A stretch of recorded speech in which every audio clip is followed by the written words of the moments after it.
Today I am going to give y'all my predictions for this Sunday's NASCAR Cup Series All-Star Race at the Texas Motor Speedway. And I'm also going to do a Pick 5 contest for this Sunday's race at the Texas Motor Speedway. And all you have to do is comment down below your top 5 to be entered. And if you go 5 for 5, you get an autograph of your choice of any driver on the grid. And if you go 4 for 5, you get an unsigned hero card. And quite frankly, I got every single driver on the grid, so you had a lot to choose from. So comment down below, get your picks in, and who knows, you may win a prize. But also go check out Righteous Redneck and Winning Bets. But let's get started. Hey, it's Ricky Stenhouse Jr. here at Kroger, and you're watching William Blackwell on YouTube.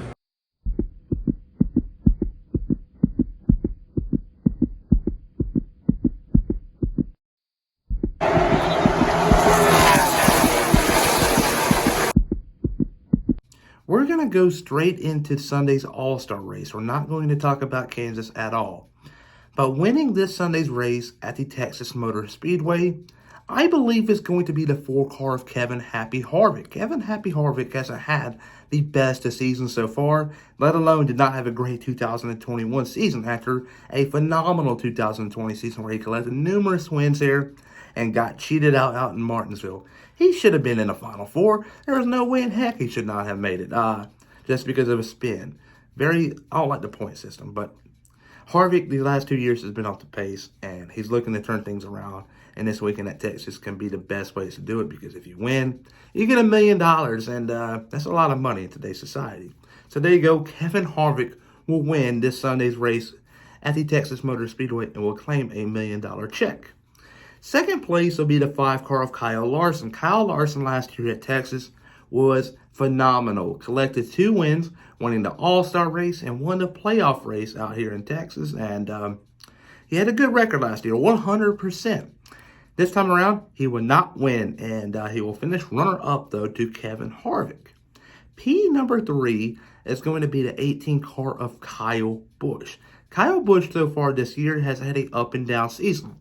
Should have won Las Vegas, and he won the Bristol dirt race. But that Las Vegas race is going to, bother him still, I bet, because it's his home race, and he did get cheated out of a win there. And, so Kyle Busch should have 2 wins, but he has 1. And this third place finish at the All-Star race will not make him feel much better about the season, but it is a step forward at the mile and a half program.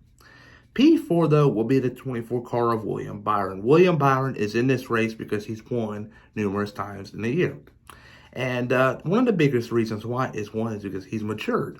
And ever since he joined the Cup Series, he was always struggling to find pace and, quite frankly, couldn't handle a loose race car. And he was working with one of the best crew chiefs in NASCAR history, of Chad Canals. And that didn't simply work out at all. Canals did win 7 championships and 83 Cup wins with Jimmy Johnson, but they did not click with each other. And Rick Hendrick thought it would be best to promote Chad Canals up because he was a great leader, but they had to bring in someone to work with William Byron. And in the past, there's really been only 2 successful crew chiefs to work with William Byron. Dave Ellens from Junior Motorsports, and then he got Rudy Fugle from Kyle Busch Motorsports, who was the crew chief for William Byron when he drove the 9 truck for the team all the way back in 2016 and 17. Correct me if I'm wrong. But they brought him in, and they won early on in 2020, I believe it was, or 21, with, at Homestead, a phenomenal win there. And they did not win the rest of the season, but they did get 1 win that year. And he fast forward to 2022, they pick up a win at the Atlanta Motor Speedway. And it was a pretty new race there. In the past, it's been a worn-out track, multiple grooves, a lot of slipping and sliding. But this time around, it was a pack race, and William Byron flat-out dominated it. You do not see that at these plate races no more. And it showed you the handling of the race car he had because of Rudy Fugle's setup. Rudy Fugle has done a great job.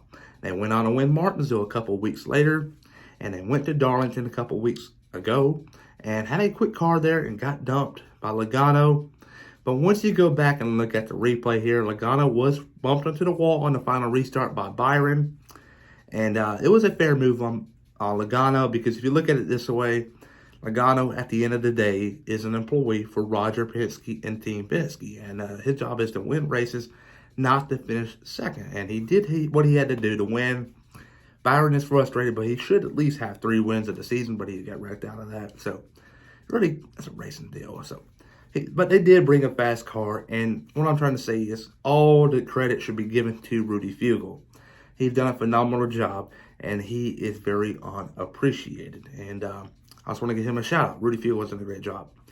But finishing P5 will be the 11 car of Denny Hammond. Denny Hammond in 2022 has been a nightmare season for him, besides out in Richmond. The Daytona 500 did not go as planned, and that was a race he was looking forward to because he's won that race numerous times. And the season goes on, Toyota struggles with heating issues and so on. But they did find themselves in victory lane out in Richmond. And after that win, they still went downhill. You would have thought that would build up some momentum. But his crew chief, Chris Gabehart, made it clear, though, that the 11th team is the scariest team in NASCAR history in the 22nd position of the point standings, which I don't know how to take that seriously, but they are very quick when they want to be. And if they get into the playoffs, because I know they got to win, but nothing is legit these days because there's only like 5 or 6 spots remaining, and we could very well see 6 or 7 different winners here with a lot of unknown tracks coming up. So there's nothing locked in for Hammond here, and he has to go out and perform very well. But if they get in, though, they can very well make a run for the championship, and it would not surprise me one single bit at all. But my dark horse for this weekend will be Chase Briscoe in the 14 car. When you talk about a big turnaround, Chase Briscoe is the man to talk about. He came into the Cup Series in 2021 after a phenomenal Xfinity season out in 2021, collecting 9 wins and nearly collecting the championship. But in 2021, he was very off the pace, and he only showed a couple of positive signs at the road courses and grabbed a couple of good finishes and nearly won the Indianapolis Brickyard Road Course race. But man, Denny Hammond bumped him out, but if he didn't, Chase Briscoe would have probably went on to win the race. And that was saying something too. Indianapolis is home track and the home of motorsports in the United States, which Briscoe would have really wanted that win. But they headed into the 2022 season, and no one expected him or Stewart-Haas Racing to win early on, but Briscoe did out in Phoenix, and that's what got him into this year's All-Star race and next year's All-Star race also. But Chase Briscoe here, I don't think he's necessarily going to win the race here, but he could very well finish inside the top 5. And if you're betting on someone to finish in the top 5, Chase Briscoe could be the man to do it. But there you go. My top 5 will be Kevin Harvick winning for Stewart-Haas Racing, claiming a $1 million check. Kyle Larson will finish 2nd place with Hendrick Motorsports. 3rd place would be Kyle Busch in the 18 car representing Joe Gibbs Racing.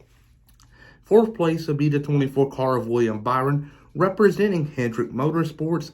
And in 5th place, you had the 11 car of Denny Hammond representing Joe Gibbs Racing. And my dark horse would be Chase Briscoe representing Stewart-Haas Racing. But like I said, Briscoe probably not going to win the race, but he can very well finish inside the top 5. And if you're betting for that, Briscoe is the man. But also go check out my Formula 1 race predictions for the Spanish Grand Prix, which should be out shortly. And looking forward to this weekend of racing. You got Spanish Grand Prix, 9 a.m. Sunday, even later on that afternoon. That evening, actually, get the All-Star race out in Texas. A great weekend lined up. Indianapolis 500 practice will start. Let's look forward to it all, and please like and subscribe.